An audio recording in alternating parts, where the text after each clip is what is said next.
नमस्कार, हम मृत्युंजय मिश्र कश्यप अपना पंचन का सबको प्रणाम करी थे और शुरुआत करी थे सीधी के एक बेहद अहम खबर के साथ। आपने का बताई कि आज तो जाने लग है अपना पचे के चुनाव होने वाला है। अब चुनाव होने वाला है तो सब पार्टी के कार्यकर्ता दमखम से ही पहले तो अब टिकट पावे में लगे हैं। आपने का बताई कि भाजपा से ही अब जौन है तो कई एक दावेदार नजर आ रहे हैं और भाजपा दुई खेमे में बटत दिखा लगी। कांग्रेस की बात करी तो कांग्रेस में ही अब सीधी से ही कौनो अब कैंडिडेट के ही पता नहीं है कि के उतरे वाला है मैदान में ही। वह अब आम आदमी पार्टी की बात करी तो आम आदमी पार्टी के अब सीधी से के उतरे वाला है यह अब कन्फर्म नहीं है। पूरी पार्टी अब दमखम से ही अपन प्रत्याशी आसो विधानसभा चुनाव में ही उतारे खातिर दमखम लगाए रहे हैं। सीधी में ही सर्किट हाउस में ही आज आम आदमी पार्टी के ही कार्यक्रम रहा और पत्रकार सम्मेलन रहा। पत्रकार सम्मेलन में ही आज मध्य प्रदेश में ही 230 विधानसभा में ही चुनाव लड़ाई के बात कही गई आम आदमी पार्टी द्वारा। आज सीधी में ही सर्किट हाउस में ही अपने पंचन का बताई कि आम आदमी पार्टी के सिगरौली महापौर रानी अग्रवाल जी, जिनका प्रदेश अध्यक्ष की जिम्मेदारी दी गई है, वो आके ही आज पत्रकार सम्मेलन कह रही। आज यह स्थिति साफ करी कि पूरे मध्य प्रदेश में ही आम आदमी पार्टी हर सीट पर चुनाव लड़ी और कहीं न कहीं अपन सरकार बनाई। आज यह कहागा कि सरकार बनावे में ही पीछे ना हटी। और अगर मध्य प्रदेश में ही आम आदमी पार्टी के ही सरकार बना थी तो जौ में के विकास दिल्ली में ही पंजाब में हो रहा है वह विकास, यानी कि बिजली, पानी और बहुत सारी ऐसी समस्याएं हैं, बुनियादी समस्याएं हैं जिनसे जनता जूझा थी। वह उस समस्या का ही आम आदमी पार्टी निःशुल्क कह दे, यानी कि बिजली के बिल में छूट मिल गई, किसानन के हित में ही कुछ योजना है और लोगन के ही शिक्षा और स्वास्थ्य से जुड़ी योजना में ही बेहद लाभ मिली। आम आदमी पार्टी अगर मध्य प्रदेश में आवा थी तो जनता का ही यह लाभ मिली। यह कहा कि जनता अब यह तीसर विकल्प के रूप में ही आम आदमी पार्टी का देख रही है। अब तो यह वक्त बताई कि आवे वाले समय में ही के सरकार बनावत है, लेकिन फिलहाल अब आम आदमी पार्टी अपने पूरे जोर शोर से ही चुनाव की तैयारी कर रही है। फिलहाल आइए अपना पंचन का सुनवाई थे कि आज पत्रकार वार्ता में ही का सवालन के जवाब मिला कि हमारे विचार आप जनता तक पहुंचाएं और हम लोगों को कार्यकर्ता सम्मेलन किए हैं। इसी उद्देश्य से आप लोग सबको आमंत्रित किए गए हैं। आप लोगों के जो भी प्रश्न हों हमारी पार्टी से संबंधित, हमारे कार्यक्रम से संबंधित, तो आप लोग हमसे पूछ सकते हैं। पत्रकार बंधुओं को मेरा नमस्कार है। आम आदमी पार्टी पूरे मध्य प्रदेश में 230 विधानसभा सीटों पर चुनाव लड़ेगी और हमारा संगठन प्रदेश से लेके निचले स्तर बूथ तक तैयार हो चुका है, जिसमें माननीय हमारे राज्यसभा सांसद और राष्ट्रीय महामंत्री माननीय संदीप पाठक जी के नेतृत्व में संगठन की पूरी तैयारी हो रही है। और जैसा कि आप सब जानते हैं कि हमारे माननीय नेता अरविंद केजरीवाल जी ने जो दिल्ली में काम किए हैं, बिजली, शिक्षा, पानी, रोजगार, महिलाओं की सुरक्षा, हॉस्पिटल, उन्हीं मुद्दों को लेकर, उन्हीं मॉडल को लेकर हम पूरे मध्य प्रदेश में घर घर तक अपने कार्यकर्ताओं के साथ पहुंचेंगे और जो भी मध्य प्रदेश के स्थानीय मुद्दे होंगे और जनता तक पहुंचकर एक एक कार्यकर्ताओं के साथ बात रखेंगे। आप सब जानते हैं कि 70-75 सालों से बीजेपी, कांग्रेस सिर्फ राज कर रही है और जनता को दोनों हाथ से लूट रही है। तो एक परिवर्तन के रूप में, एक बदलाव के रूप में आम आदमी पार्टी आई है और पूरा जनता का सहयोग मिलेगा, आशीर्वाद मिलेगा। जनता के पास कोई विकल्प नहीं था, इस बार जनता के पास विकल्प है। वो समझ रही है कि मध्य प्रदेश में ना अच्छे हॉस्पिटल है, ना अच्छे बिजली पे काम हो रहा है, रोजगार नहीं मिल रहे युवा भाइयों के लिए, कोई महिलाओं की सुरक्षा का नहीं है, यहाँ पे स्थानीय मुद्दे किसान भाइयों के लिए नहीं कोई हक की बात हो रही है, ना महिलाओं की सुरक्षा पे काम हो रहा है। तो इन्हीं सब मुद्दों को वो समझ रही है और वो देख रही है कि दिल्ली में किस तरह काम हो रहा है, क्योंकि आम आदमी पार्टी जो कहती है वो करके दिखाती है और काम दिल्ली में भी किया है, पंजाब में भी हो रहे हैं। तो इस बार जनता समझ चुकी है, बदलाव के मूड में है और पूरा परिवर्तन होके इस बार रहेगा और इस बार जनता पूरा आशीर्वाद देगी। मैं ये जानना चाहता हूँ आपसे भी और भारत सरकार से भी कि हमारे जो उप मुख्यमंत्री मनीष जी थे उनके ऊपर आरोप क्या है। कितने दिन हो गए, 2 महीने 3 महीने हो गए कोई एक भी आरोप वो लगा पाए? उन्होंने इतने छापे डाले, 1 रुपए भी उनको मिला? अब वो किस आधार पर उनको अंदर कर रहे हैं मैं आपको बताता हूँ। मनीष जी के लैपटॉप में करीबन 10,000 मेल है। उन 10,000 मेल को वो चेक करने के लिए, मतलब अगर ये निरंकुश दिल्ली की सरकार जिसमें मोदी जी हैं, तो हमारे ऊपर करने के लिए तो कुछ भी आरोप लगाए, लेकिन कुछ भी सिद्ध नहीं कर पा रहे हैं अभी तक। वो सिर्फ वो ये बहाना हर पेशी में लगाते हैं कि अभी हम इनकी मेल चेक कर रहे हैं। हमारा उनको अभी हम, आपने जो एक प्रश्न पूछा कि जो मॉडल हमने दिल्ली में कि हमारे उप मुख्यमंत्री जी को उन्होंने गिरफ्तार किया, वही मॉडल हम मध्य प्रदेश में ला रहे, कदापि नहीं। वहां हमारा मॉडल सिर्फ शिक्षा, स्वास्थ्य, बिजली, पानी है, और वही हमारे मध्य प्रदेश के लिए भी यही चारों मुद्दों पे चुनाव लड़े। मनीष सिसोदिया जी की जो बार बार बात की जा रही है, उनको जबरदस्ती फंसाया जा रहा है, और बार बार हम लोग यही कह रहे हैं, और अंतिम में आप देखेंगे वो निर्दोष होके निकलेंगे। हर दफे जब जमानत की बात आती है तो सीबीआई और ईडी यही कहते हैं कि अभी हम उनके मेल चेक कर रहे हैं। देखिए कब तक होता है। अगला प्रश्न। रानी अग्रवाल जी, आप सिंगरौली से चल के सीधी पहुंची है, जिस सड़क से आप आ रही हैं, सड़क काफी दिनों से टेंडर बार बार टेंडर तक लगता है और ठेकेदार छोड़ के चले जाते हैं। क्या होगा? क्या आप विधानसभा में इसका मुद्दा रखेंगी कि ये रोड आपकी बने? बिल्कुल, ये सीधी सिंगरौली की जो रोड है, आप समझ रहे होंगे कि सरकार नाकाम हो चुकी है, आज तक नहीं बन पाई है। और बिल्कुल वहाँ पर जो राज्यसभा सांसद हमारे संजय सिंह जी, वो बात रखते भी हैं और वहाँ पे रखी भी जाएगी। इस प्रकार आप सब देख चुके हैं, अगर हमारी सरकार बनेगी तो हम वहाँ पे ये बनाएंगे। सबसे बड़ी जिम्मेदारी आपको मिली, अध्यक्ष बने, महापौर की बात चल के और मध्य प्रदेश कमान आपके हाथ में। किस तरह आपका संगठन मजबूत होगा? 230 सीटें हैं, सामने 2023 के चुनाव, वैसे कौन से चेहरे होंगे जैसे सीधी जिले में आता होगी कि कौन ऐसे चेहरे होंगे किनको आप प्रत्याशी बनाएंगे और किनके दम पे आप चुनाव लड़ेंगे? हमारी जो राज्यसभा सांसद है संदीप पाठक जी के पूरे संगठन लगभग प्रदेश से लेके बूथ तक बन चुका है, और कोई भी चुनाव लड़ते हैं तो कार्यकर्ता के दम पे लड़ते हैं और जनता के आशीर्वाद से लड़ते हैं। तो हमारा राष्ट्रीय नेतृत्व के अनुसार जैसे जैसे होगा हम उनके अनुसार काम करेंगे और जनता तक पहुंचेंगे। हमारे मुद्दे जनता को लेके, क्योंकि आम आदमी पार्टी सिर्फ काम की राजनीति करती है, उन्हीं कामों को लेकर हम आगे बढ़ेंगे। जिस तरह अभी बहुत से नाम आ रहे हैं, सर्वे चल रहा है और पूरा सर्वे के हिसाब से जनता के आशीर्वाद के अनुसार से ही टिकट दी जाएगी। जिस तरह महापौर का चुनाव में जीता, सिंगरौली जिले में एक इतिहास प्राप्त किया है, क्योंकि सत्ता भाजपा की सत्ता में कांग्रेस भी हो सकती है, उसमें भी उनको आज परास्त किया। क्या सीधी को क्या मानते हैं? सीधी में आपकी पार्टी बिल्कुल कमजोर समझ पा रही है। बिल्कुल, हमारे यहाँ से एक पार्षद भी विषय पे क्या कहेंगे? हमारे यहाँ से एक पार्षद भी है और बिल्कुल हम बिल्कुल कार्यकर्ताओं के साथ और पूरे दमखम के साथ पूरे मध्य प्रदेश में लड़ेंगे और अपनी सरकार बनेंगे। क्या इशू रहेगा आपका? जैसे जनता के पास आप जाएंगे, किस बेस को लेके आप बात करेंगे?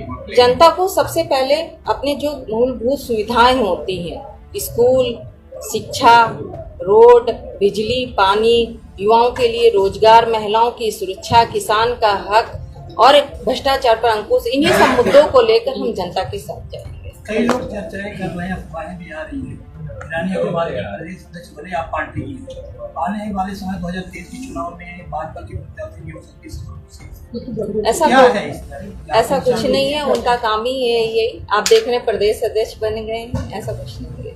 अध्यक्ष महोदय, आम आदमी पार्टी के लिए मरते दम तक। अध्यक्ष महोदय, एक मेरा निवेदन था, आप प्रदेश अध्यक्ष हैं, आज जोरदार स्वागत हुआ, इसके बधाई। केजरीवाल जी मुख्यमंत्री जो हैं, सर्वे के आधार पर प्रदेश में टिकट अभियान को लेकर काम करते हैं। क्या लगता है मध्य प्रदेश में क्या स्थिति? बिल्कुल, मध्य प्रदेश में अच्छी स्थिति होगी, क्योंकि जनता एक बदलाव चाहती है, परिवर्तन चाहती है। विकल्प नहीं था जनता को, इस बार जनता के पास विकल्प है और काम के आधार पर वोट देगी और आम आदमी पार्टी काम को लेके चलती है। आपका 2 सीट, सीधी और सुरहाट, जो भी नेता हैं वो मजबूर नेता माने जाते हैं।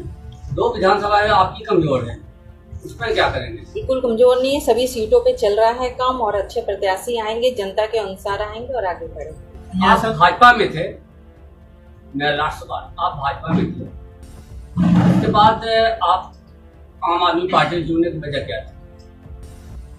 आप समझ रहे हैं कि भारतीय जनता पार्टी पे ना वहाँ कोई काम होता है, सिर्फ खरीद फरोख्त का काम चलता है। आपने देखा कि इस बार जो सरकार बनी किस तरह हुआ, और जो मान सम्मान चाहिए वो भाजपा की सरकार में नहीं मिलता है। आम आदमी पार्टी ऐसी है जहाँ मान सम्मान और काम के आधार पर काम होता है। उसी प्रकार से कांग्रेस को लेकर आप क्या कहेंगे? कांग्रेस पार्टी के यहाँ मुख्यमंत्री भी रह चुके हैं, बड़े बड़े नेता भी यहाँ चुनाव जीते हैं, विकास को लेकर आप क्या कहेंगे? आप देख रहे हैं कि 70-75 सालों से ना अच्छी, आपने देखा अभी रोड की बात हुई, अच्छे स्कूल नहीं बन पाए हैं मध्य प्रदेश में, ना अच्छे हॉस्पिटलों की व्यवस्था है। आज हमारी देखिए सीधी की जो जनता है, ना अच्छे यहाँ पर हॉस्पिटल हैं, सिर्फ जाएंगे तो यहाँ बनारस जाना पड़ेगा, नागपुर जाना पड़ेगा। यहाँ पे कोई भी व्यवस्था आज तक ना भाजपा दे पाई है ना कांग्रेस दे पाई है। आम आदमी से क्या उम्मीद है? भिन्न क्षेत्र को लेकर कितनी सीटें मिलने की उम्मीद आप मान रहे हैं? बिल्कुल उसमें से अधिक हमारी सीटें आएंगी जी। तो किस तरीके से सिंगर को बन गए कि आपको बनाना पड़ेगा? बिल्कुल, आज परिवर्तन अगर हुआ है तो जनता समझ रही है कि वहाँ सिंगापुर नहीं नरकपुर बन गया है, वहाँ कोई काम नहीं है, इसलिए बदलाव हुआ है और जनता ये पूरी समझ चुकी है। आप आम आदमी पार्टी से महापौर हैं और वहाँ पर यदि देखा जाए तो विधायक है भाजपा के हैं, सरकार जो है मध्य प्रदेश में भाजपा की है, काम करने में कोई मुसीबत आती है या फिर बराबर काम आप जनता की सेवा कर पाती है? आपने देखा कि अभी दिल्ली में हमारी सरकार है, एमसीडी में भी हमारा पूर्ण बहुमत था, लेकिन वहाँ पे भी महापौर बनने में किस तरह केंद्र सरकार वहाँ पे परेशानी कर रही थी। सभी हमारे जो पार्षद थे, हमारे महापौर जो बनने जा रहे थे, तो आप ये समझ सकते हैं कि सिंगरौली में तो हमारे द्वारा कितना परेशानी और बिल्कुल अड़ंगा अड़ाया जा रहा है कामों में। आप देख रहे हैं सरकार विपक्ष की सरकार है, लेकिन 5 साल का मौका दिया है जनता ने और संघर्ष करेंगे। जिस प्रकार हमारे केजरीवाल जी संघर्ष करके काम कर रहे हैं, उसी प्रकार संघर्ष करके काम करेंगे जनता का।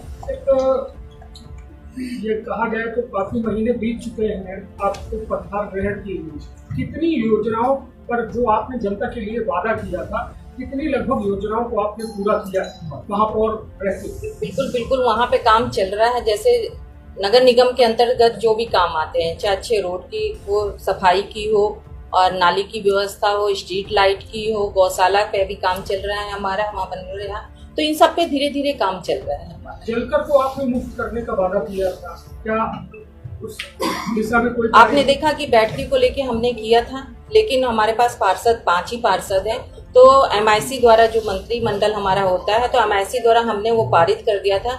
लेकिन आप देख रहे हैं कि वहाँ पे बीजेपी का अध्यक्ष है, वहाँ पे परिषद में इसको नहीं ले जाया गया। कमिश्नर आप सब देख रहे हैं, अधिकारी पर भी पूरा दबाव है और मानती है इस बात को कि किसी तरह, इसलिए परिषद में नहीं ले जाया गया और ये बैठकी के लिए हम लड़ाई लड़ रहे हैं और इस जलकर को के लेके भी हम लड़ाई लड़ रहे हैं। फिर जनता ने यदि आपको चुना तो आप जनता के बीच दोबारा कैसे रहेंगे? आप अपने बातों को लेकर, वो जनता घोषणाएं जो आप करते हो वो पूरी नहीं कर पाते, जनता समझ रही है। ये तो 5 साल है, आप ये बता दीजिए 70-75 सालों से बीजेपी कांग्रेस ने कितनी घोषणाएं कही है, आज जमीन पे कहाँ उतर रही है? ये तो जनता ने, अभी तो 1 ही साल हुआ है, 5 साल का आशीर्वाद दिया, पूरा काम होगी, वो जनता पूरी सिंगरौली की समझ रही है। एक बड़ी मामला था, आपका नाम आ रहा है कि आप विधानसभा सिंगरौली से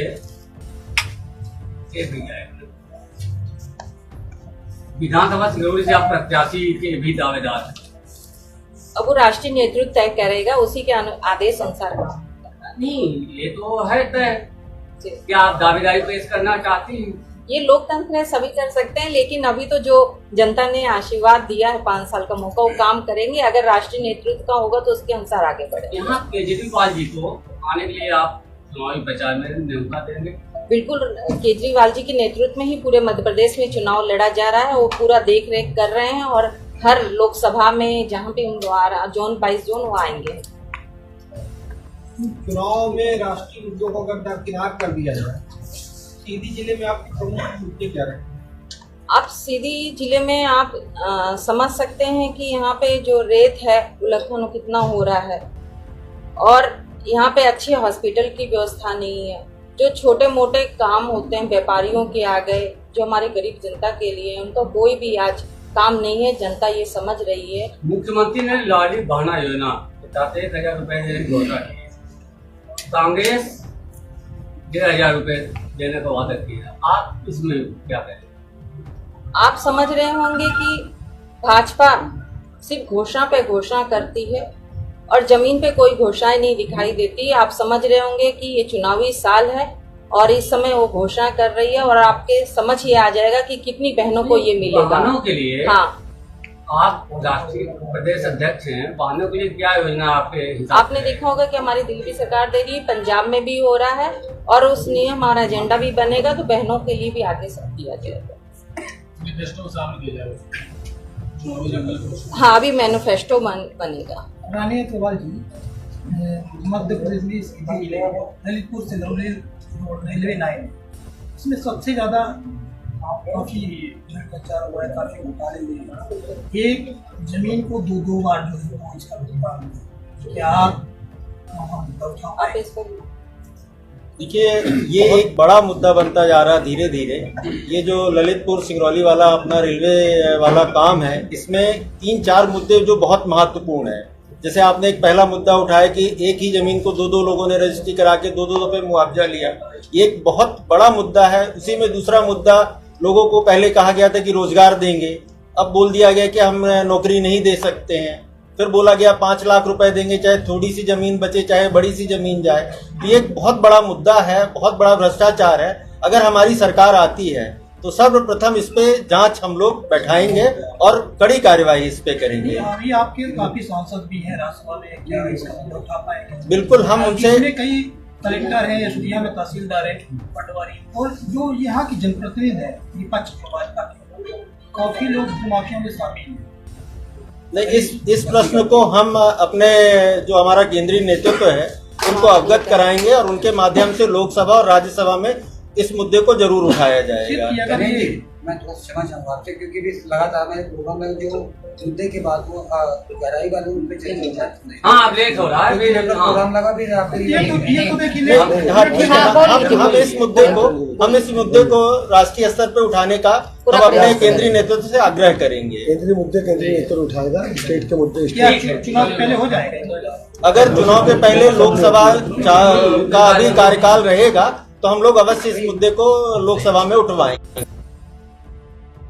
नहीं हो रहा है, एफआईआर हुई, उसके बाद उनको कभी नहीं बुलाया गया और अभी उनको फरार घोषित करके उनके ऊपर इनाम भी एसपी ने घोषित कर दिया है।